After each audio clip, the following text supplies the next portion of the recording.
വ്യാജപ്രവാചകന്മാർ. വിശുദ്ധ മത്തായി അറിയിച്ച സുവിശേഷം 7-ാം അധ്യായം 15-16 തിരുവചനങ്ങൾ. ആടുകളുടെ വേഷത്തിൽ വരുന്ന വ്യാജപ്രവാചകന്മാരെ സൂക്ഷിച്ചുകൊള്ളുവിൻ. ഉള്ളിലവർ കടിച്ചു ചീന്തുന്ന ചെന്നായ്ക്കളാണ്. ഫലങ്ങളിൽ നിന്ന് അവരെ മനസ്സിലാക്കാം. മുൾച്ചെടിയിൽ നിന്ന് മുന്തിരിപ്പഴമോ ഞെരിഞ്ഞിലിൽ നിന്ന് അത്തിപ്പഴമോ ശേഖരിക്കാറില്ല. വ്യാജപ്രവാചകന്മാരെ കരുതിയിരിക്കണമെന്നാണ് ക്രിസ്തു നമ്മെ ഓർമ്മിപ്പിച്ചത്. ആട്ടിൻതോലിട്ട ചെന്നായ്ക്കളാണ് അവരെന്ന് കൂട്ടിച്ചേർക്കുകയും ചെയ്തു. എനിക്ക് തോന്നുന്നു ഇതിപ്പോൾ അവരുടെ ഒരു കാലം കൂടെയാണ്. ആട്ടിൻതോലിട്ട ചെന്നായ്ക്കളുടെ ഒരു മതവും ആ പ്രതിസന്ധിയിൽ നിന്ന് രക്ഷപ്പെടുന്നുമില്ല. അവരെയൊക്കെ എങ്ങനെയാണ് തിരിച്ചറിയേണ്ടതെന്ന് പോലും നമുക്കറിയുകയുമില്ല. ഉരച്ചു നോക്കി അറിയുവാനായിട്ട് അതിന് പറ്റിയ ഉരകല്ലുകളുമില്ല. പിന്നെ ഒരു വഴി മാറി നിന്ന് അവരുടെ ഫലങ്ങളെ കാണുക എന്നതാണ്. ക്രിസ്തുവിൻ്റെയൊക്കെ ഭാഷയിൽ പറയുകയാണെങ്കിൽ മുൾച്ചെടിയിൽ നിന്ന് മുന്തിരിപ്പഴമോ ഞെരിഞ്ഞിലിൽ നിന്ന് അത്തിപ്പഴമോ പറിക്കാറുണ്ടോ? മേൽപ്പറഞ്ഞ വ്യക്തികളുടെയൊക്കെ ഫലങ്ങളിൽ നിന്ന് നമുക്ക് അവരെ തിരിച്ചറിയാൻ പറ്റണം. എല്ലാ കാലങ്ങളിലും അവരുണ്ടായിരുന്നു. പഴയ നിയമത്തിലെ പ്രവാചകന്മാർ ആട്ടിൻ രോമം കൊണ്ട് തുന്നിയ വസ്ത്രം ധരിച്ചിരുന്നു. ഏലിയായുടെ വിവരണങ്ങളിലൊക്കെ അതിൻ്റെ പരാമർശവുമുണ്ട്. ഫലത്തിൽ നിന്ന് അവരെ തിരിച്ചറിയുവാൻ തുടങ്ങുമ്പോൾ കാര്യങ്ങൾക്ക് വ്യക്തതയുണ്ടാവുകയാണ്. ഈ വ്യാജപ്രവാചകന്മാർ പറഞ്ഞുകൊണ്ടിരിക്കുന്ന മതസങ്കല്പങ്ങൾ യുക്തിക്കോ സ്നേഹത്തിനോ നിരക്കാതെ വരുമ്പോൾ അവരെ അവരുടെ പാട്ടിന് വിട്ടിട്ട് ഒറ്റയ്ക്ക് നടക്കുകയാണ് അഭികാമ്യം. അസത്യങ്ങളിലാണ് പലപ്പോഴും അവരുടെ നിലനിൽപ്പ്. ചിലപ്പോൾ അർത്ഥസത്യങ്ങളുടെ മാത്രം കാവൽക്കാർ. ഇവരെയൊക്കെ അളക്കുവാനായിട്ട് ചില മാനദണ്ഡങ്ങൾ കൂടെയുണ്ട്. ഒന്ന്, ആന്തരികതയേക്കാൾ ഇവർക്ക് ആവശ്യം അനുഷ്ഠാനങ്ങളാണ്. ക്രിസ്തു ഫരിസയരോടും നിയമജ്ഞരോടും കലമ്പിയിരുന്നതും ഇതുകൊണ്ട് തന്നെയായിരുന്നു. മതപരമായ നിഷ്ഠയോടെ ഓരോന്ന് ചെയ്ത് തങ്ങളുടെ മോക്ഷം ഉറപ്പിക്കാമെന്ന മൂഢസ്വർഗത്തിൽ പെട്ടുപോയവരാണ് അവർ.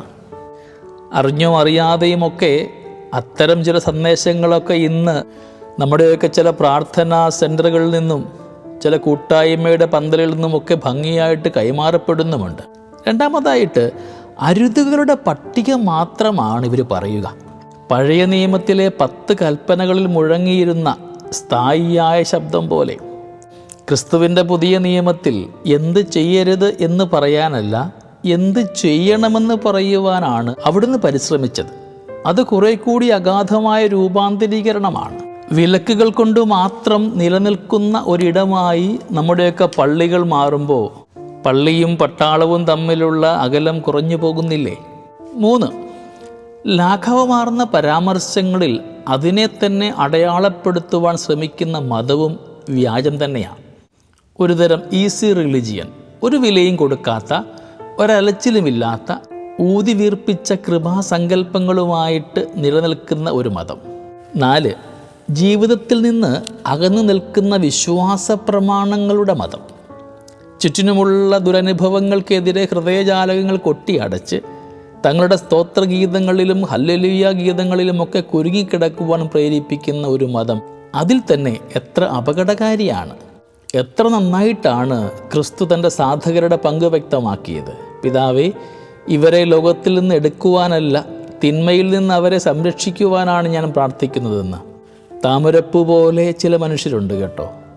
വേരുകളൊക്കെ ചേറിലാണ്, എന്നിട്ടും ചേറിന് മീതെയായി ഒരു പൂ വിരിയുന്നു. ഒരു ദളത്തിൽ പോലുമില്ല ചേറിൻ്റെ സാന്നിധ്യമോ സ്പർശമോ. മറിച്ച് ഓരോ ദളങ്ങളിലുമുണ്ട് ദൈവകാരുണ്യത്തിൻ്റെ പുലരിമഞ്ഞുകൾ. കടലിലെ മീനിന് ഉപ്പ് പിടിക്കുന്നില്ല എന്നതുപോലെ ചില മനുഷ്യർ. അവസാനമായിട്ട് 5-ാമത്തേത്, തങ്ങളിലോട്ട് തന്നെ ചുരുങ്ങുവാൻ തങ്ങൾ ഭേദപ്പെട്ട മനുഷ്യരാണെന്ന ധാരണയെ ബലപ്പെടുത്തുന്ന മതവും അപകടം പിടിച്ചത് തന്നെയാണ്. നമ്മുടെയൊക്കെ കൂട്ടായ്മകളിൽ ചിലപ്പോഴൊക്കെ പാടുന്ന പാട്ടിൻ്റെ അർത്ഥം നോക്കിയാൽ ക്രിസ്തു പോലും ഞെട്ടിത്തരിച്ചിരിക്കുന്നുണ്ടാവാം. 2000 വർഷങ്ങൾക്ക് മുമ്പ് യോഹന്നാനോട് ചോദിച്ച അതേ കാര്യം മന്ത്രിച്ചുകൊണ്ട് നിങ്ങളെ ഭരിക്കുന്നത് ഏത് ആത്മാവാണെന്ന്. നമ്മൾ ഈ നോമ്പുകാലത്തായിരിക്കുമ്പോൾ ഒരേ തൊഴുത്തും ഒരേ ഇടയനും എന്ന മാനവരാശിയുടെ നിലനിൽപ്പിനെ സ്വപ്നം കണ്ടുകൊണ്ട് നമ്മുടെ ജീവിതം അനുഗ്രഹമാക്കുവാൻ ദൈവത്തോട് ചേർന്നിരുന്നു കൊണ്ട് ഈ നോമ്പുകാലം നന്മയുടെ ഫലദായകമാക്കുന്ന ഒരു കാലമാക്കുവാൻ നമ്മളെ ഓരോരുത്തരെയും അനുഗ്രഹിക്കണമേ എന്ന് നമുക്ക് ദൈവത്തോട് പ്രാർത്ഥിക്കാം. ദൈവം നമ്മളെ എല്ലാവരെയും സമൃദ്ധമായി അനുഗ്രഹിക്കട്ടെ.